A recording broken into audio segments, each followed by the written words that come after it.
Right, I finally got the mulching of the borders done. I've been trying to do this for weeks. I just haven't managed to get it done.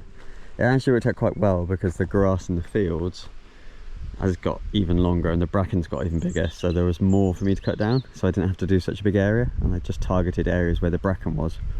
But yeah, it's all done, thank God. So that should make a massive difference. Such a good diversity of plants up in the fields, and I took nettles from around the edges, and so it'll be loads of good food, and it'll finally keep the water in. Sorry, keep the moisture in the soil, and it means I can now start feeding it with my microbes, because I was trying to do it before and it was just drying out too quickly and they weren't surviving. So I fed the top row today with my worm juice. I'll store some more up and I can do the rest. But yeah, this took 7 hours today, because I've gone really thick, but it'll be well worth it. Let's just look at a random patch. You know, there's a good couple of inches there, so that'll give it lots of protection. Start building up the soil much better than it has been up until now, so I'm really pleased to have got that done. Really pleased. And I'd already done the dahlias, but it worked so well I've actually doubled. Some of the older gardeners who are a bit concerned about mulching full stop, but even more so with grass, yeah, did say, you know, they thought this wasn't going to work.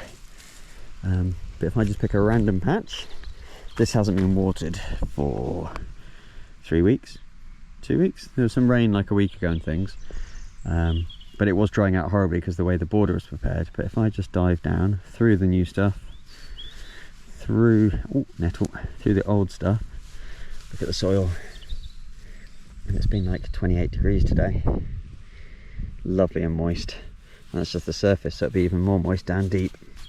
So that has worked brilliantly. And if you watch my video, the last one I did on the nursery, these early dahlias were showing real nutrient deficiencies, and I think it's actually my mum messaged me to be like, you've got to feed them, otherwise you'll lose them. And it would have been this one, I think.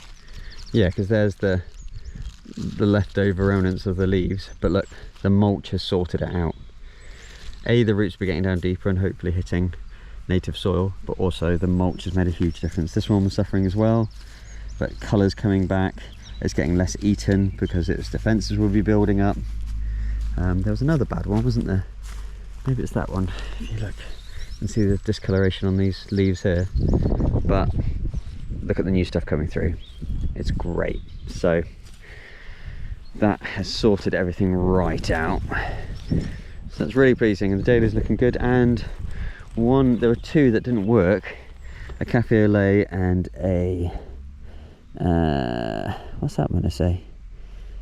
Is that going to be a Joey Winnie? Surely that can't be right. Anyway, look, it's just starting to come back to life, so I'm going to put it all down to the mulch. So everything should start doing well now, so that's really good. And I even did the sweet peas at the top. Yeah, anyway, I'll leave the video there, but the nursery border is mulch, and I've already actually done the statue border. I'd started doing little bits and pieces in the shrub border, and down the bottom I'd start doing it as well.